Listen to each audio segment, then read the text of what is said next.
स्वागत है मेरे YouTube चैनल में।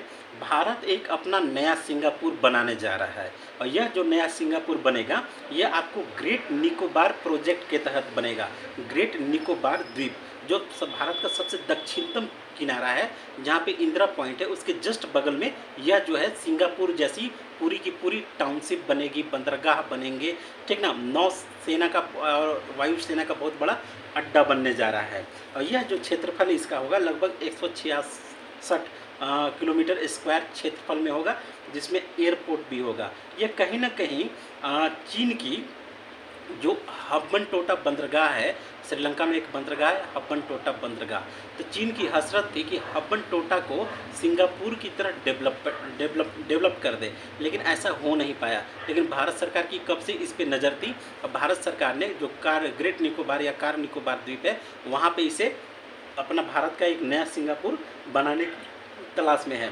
अब यहाँ पे देखेंगे कि निश्चित रूप से ये जो प्रोजेक्ट है ग्रेट निकोबार प्रोजेक्ट, इससे क्या होगा कि पर्यावरण को नुकसान होगा, क्योंकि वह भूमध्य रेखा के पास है और साथ ही साथ इकोसिस्टम को वहाँ नुकसान हो सकता है। वहाँ पे ढेर सारे कोरल रीफ्स हैं, मैंग्रोव के जंगल हैं। तो कहीं ना कहीं भारत सरकार ने कहा है कि मध्य प्रदेश में इससे ज़्यादा क्षेत्र, लगभग 250 वर्ग किलोमीटर का क्षेत्र पेड़ पौधों को लगाने के लिए वह यूज़ करेगी। कैंपा एक्ट होता है 1986 के तहत, तो उसके तहत इन्होंने एनालिसिस भी कर ली है। लगभग 120 वर्ग किलोमीटर का जंगल जो है वही सिर्फ कटेंगे इस नया सिंगापुर को बसाने के लिए। और यह जो है गलाथिया बीच पर पोर्ट बनेगा, जो इंदिरा पॉइंट के पास है। यहाँ होटल बनेंगे, स्कूल बनेंगे, ठीक ना।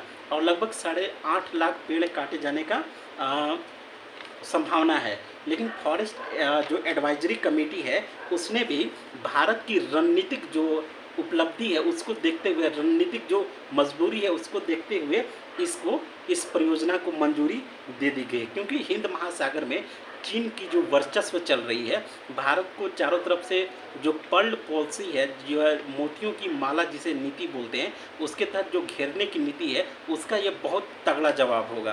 क्योंकि चीन ने म्यांमार के कोको आइलैंड पे भी अपना बेस बना रहा है, ठीक, इधर हब्बन टोटा में बना रहा है, उधर ग्वादर में बना रहा है। तो इसका कड़ा जवाब यही है कि भारत जो है अपने कार निकोबार में ही बीच सेंट्रल में ही बनाए। जो जहाज़ें जाएंगी, जो इधर आपका जिब्राल्टर से, भूमध्य सागर से, फिर वहाँ से आते हुए आपको लाल सागर से, स्वेज नहर से, लाल सागर से पास होते हुए अरब सागर, हिंद महासागर से होते हुए गुजरेंगी कहाँ, इंडोनेशिया के मक्कासर जो जल संधि है वहाँ से गुजरते हुए चीन जाएगी। उसके बीचों बीच में ये कार निकोबार है, ठीक ना। वहाँ पे पोर्ट बनेगा तो बहुत लंबी दूरी हो जाती है, लोग वहाँ पे बड़े बड़े जो शिप हैं वहाँ पे रहेंगे, उनके रहने के लिए तमाम सुविधाएं, और साथ ही साथ वहाँ एयरपोर्ट, मिलिट्री बेस, वायुसेना का और सारी जो नौसेना का सारा चीज़ वहाँ पे बनाया जाएगा, ठीक है। इससे क्या है कि कार निकोबार में पर्यटन को बढ़ावा मिलेगा और यह अंतर्राष्ट्रीय भारत की रणनीतिक मजबूती को भी दिखाएगी। इसके आर्थिक लाभ भी होंगे और राष्ट्रीय सुरक्षा के लिए जो हिंद महासागर में चीन के द्वारा खतरा उत्पन्न किया जा रहा है, उसका एक मुंहतोड़ जवाब भी भारत सरकार की तरफ से होगा, ठीक है। इसके मिलिट्री उद्देश्य भी हैं इसको बनाने के पीछे, और इसके बनाने के पीछे सिविल उद्देश्य भी हैं। इस परियोजना पर लगभग 72,000 करोड़ रुपए भारत सरकार खर्च करेगी। अंडमान में लगभग 41,000 करोड़ का एक और मेगा पोर्ट भी बनेगा। उम्मीद है कि यह जो कार निकोबार का है 2027-28 तक यह चालू हो जाए। तो चीन को जवाब देने के लिए ऐसी रणनीति का बनाना बेहद भारत सरकार के लिए ज़रूरी था। लाइक कीजिए, शेयर कीजिए, सब्सक्राइब कीजिए। Thank you.